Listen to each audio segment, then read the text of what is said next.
और दिवाली के बाद दिल्ली में पोल्यूशन का ग्राफ लगातार बढ़ता जा रहा है। एनसीआर में प्रदूषण के 5 सालों का रिकॉर्ड टूट गया है। बीती रात दिल्ली और आसपास के इलाके में फिर से आतिशबाजी की गई। हालात ये हो गई है कि एम्स के डायरेक्टर डॉक्टर रणदीप गुलेरिया को कहना पड़ा कि प्रदूषण से कोरोना के मरीज बढ़ सकते हैं।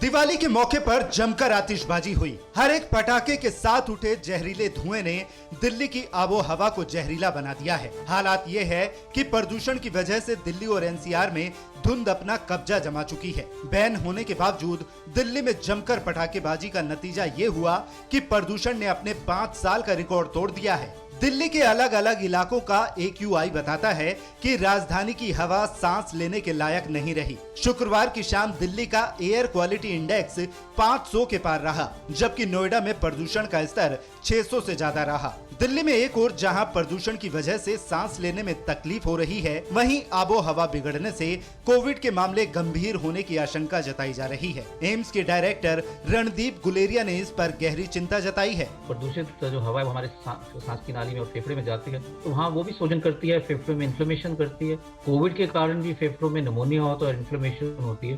और जब दोनों मिल जाते हैं तो लंग्स में ज्यादा डैमेज हो जाता है और इसके कारण कोविड जो है ज्यादा सीवियर हो जाता है। इधर राजधानी दिल्ली में आतिशबाजी के बाद आबो हवा जहरीली हो गई है। रही सही कसर पराली जलाने से निकल गई है। आतिशबाजी की वजह से सड़कों पर विजिबिलिटी कम हो गई है। देश की राजधानी दिल्ली की आबो हवा बहुत खराब श्रेणी में दर्ज की गई है। पटाखे और पराली पर प्रतिबंध के बावजूद लोगों ने पटाखे जलाए, पराली जलाई जा रही है, जिसका असर देश की राजधानी दिल्ली की आबो हवा पर साफ देखने को मिल रहा है। अगर दिल्ली के ओवरऑल एयर क्वालिटी इंडेक्स की बात की जाए, यानी कि आज शनिवार है, तो देखिए 533 ये एयर क्वालिटी इंडेक्स है। आप साफ तस्वीरों में देख सकते हैं, बहुत ही खराब। एक बार तस्वीरों से आपको दिखाना चाहेंगे कि किस कदर जो हालत है वो खराब है। देखिए मेरे पीछे आप अक्षरधाम देख रहे हैं, और आप अक्षरधाम ये मंदिर है, आप इसको साफ इसलिए नहीं देख पा रहे हैं क्योंकि ये इस वक्त प्रदूषण यानी कि पॉल्यूशन की चादर से पूरी तरीके से ढका हुआ है। आप देखेंगे दृश्यता कितनी कम है कि आप साफ तस्वीरों में नहीं देख सकते। इसी के साथ ही ये देखिए, ये आप देखेंगे हाईवे है, और ये देखिए कुछ आपको बाइक वाले दिख जाएंगे जिन्होंने लाइट जलाई होंगी, गाड़ियां दिख जाएंगी जिन्होंने लाइट्स जला करके ये आगे बढ़ रहे हैं।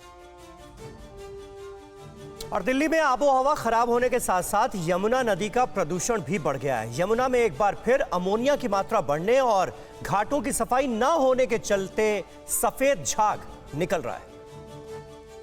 देश की राजधानी दिल्ली की आबो हवा खराब होने के साथ साथ अब राजधानी में बहने वाली यमुना नदी भी अब बहुत ज्यादा प्रदूषित हो गई है। मेरे पीछे मैं जरा आपको तस्वीरें दिखाना चाहूंगी।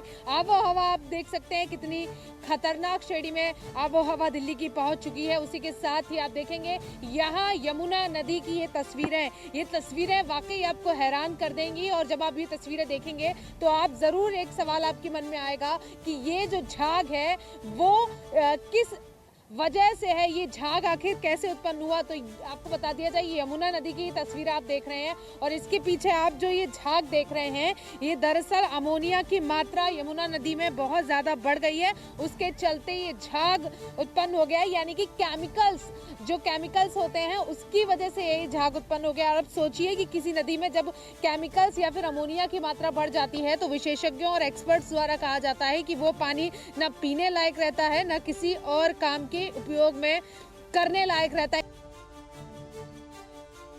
अड़ी सोमवार से शुक्रवार शाम 6 बजे सिर्फ TV9 भारतवर्ष पर।